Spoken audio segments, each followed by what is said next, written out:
اعوذ باللہ من الشیطان الرجیم بسم اللہ الرحمن الرحیم السلام علیکم ورحمۃ اللہ وبرکاتہ رب اشرح لی صدری ویسر لی امری واحلل عقدۃ من لسانی یفقہوا قولی.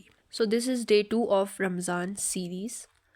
اگر اللہ آپ سے صرف ایک سوال کرے، کیا تم واقعی ہدایت چاہتے ہو؟ پارہ 1 اسی سوال کا جواب ہے. آئیے جانتے ہیں کیسے.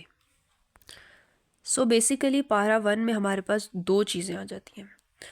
ایک آ جاتی ہے ہدایت، دوسری آ جاتی ہے انکار. یہ ہمارے پاس کہانی ہے کسی ایک انسان کی نہیں، بلکہ ہر انسان کی. کہانی شروع ہوتی ہے ایک صدا سے.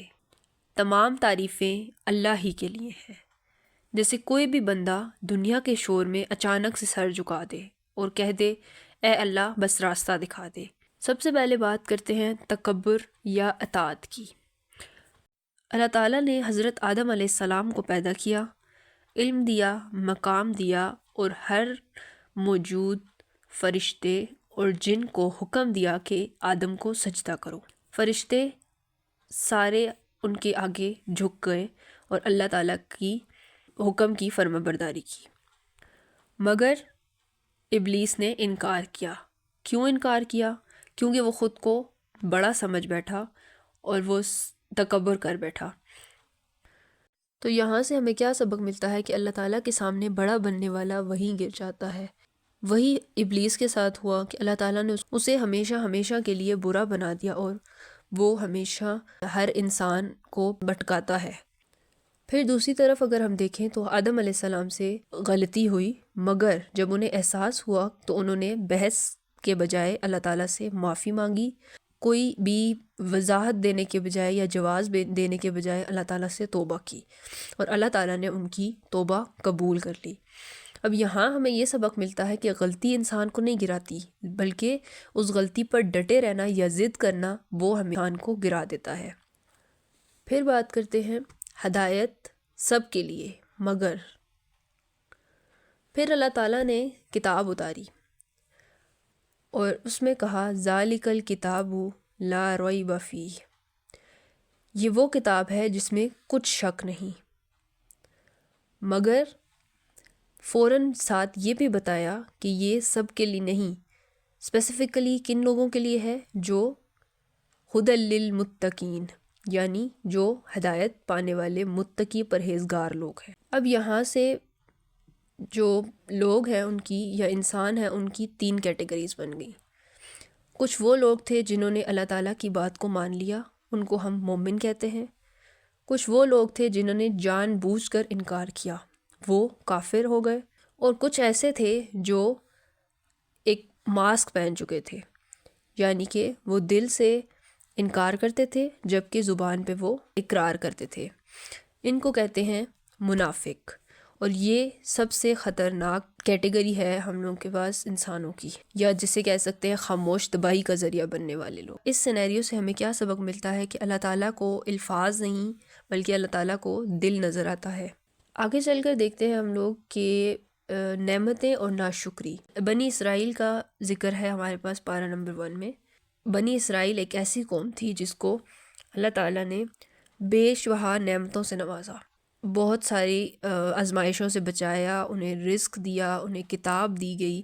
مگر انہوں نے خود کو بجائے اللہ تعالیٰ کا تابعدار کرنے کے اس سے سوال پر سوال کرنے شروع کر دیے، احکام کو ہلکا لینا شروع کر دیا اور شکر کرنا بھول گئے، اللہ تعالیٰ کی ناشکری پر اتر آئے.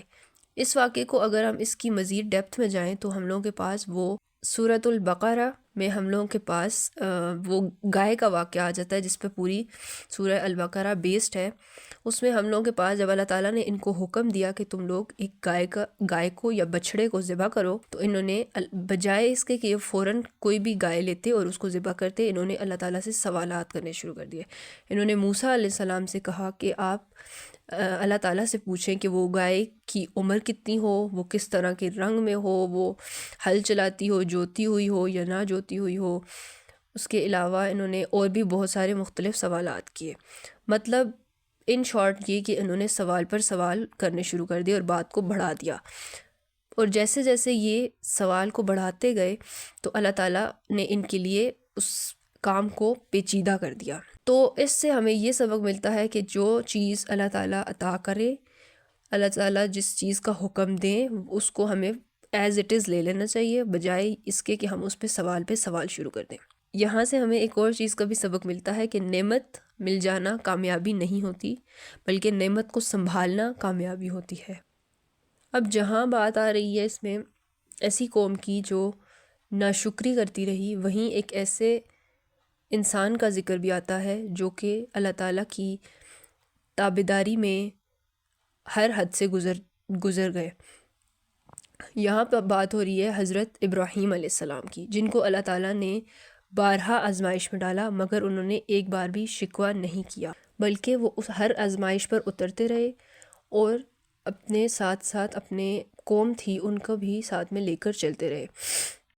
اللہ تعالیٰ نے حضرت ابراہیم علیہ السلام سے کہا کہ میں تمہیں امام بنا رہا ہوں۔ حضرت ابراہیم علیہ السلام نے بجائے اس بات کہ میں امام بن رہا ہوں، میں بہت فخر کی بات ہے اور یہ اور وہ، انہوں نے اس چیز کو اپنی ذمہ داری سمجھا اور اللہ تعالیٰ سے صرف ایک دعا کی کہ میری اولاد کو بھی اپنا تابعدار بنانا اور میری قوم میں سے ایک گروہ ایسا ہو جو تیری فرما برداری کرنے والا ہو، ایسے کہ وہ سمعنا و اطعنا پر اترنے والا ہو، مطلب وہ کہیں کہ ہم نے سن لیا اور ہم نے اطاعت کی، جیسے حضرت ابراہیم نے خود کیا، حضرت اسماعیل نے کیا۔ پھر حضرت ابراہیم اور حضرت اسماعیل علیہ السلام نے ریت کے درمیان اللہ تعالیٰ کا گھر بنایا جس کو ہم خانہ کعبہ کہتے ہیں، اور اس کے گرد چکر لگاتے ہوئے انہوں نے دعا کی، اے اللہ ہمیں بھی جھکا رہنے والا بنا دے اور ہماری نسل کو بھی۔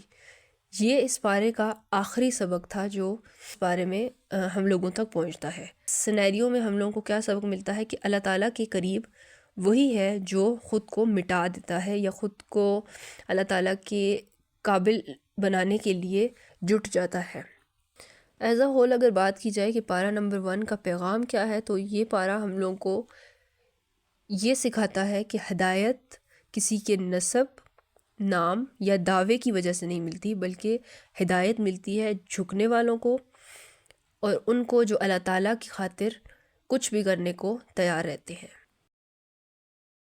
ایٹ دی اینڈ سوال یہ نہیں کہ قرآن حق ہے یا نہیں، سوال یہ ہے کیا ہمارا دل جھکنے کو تیار ہے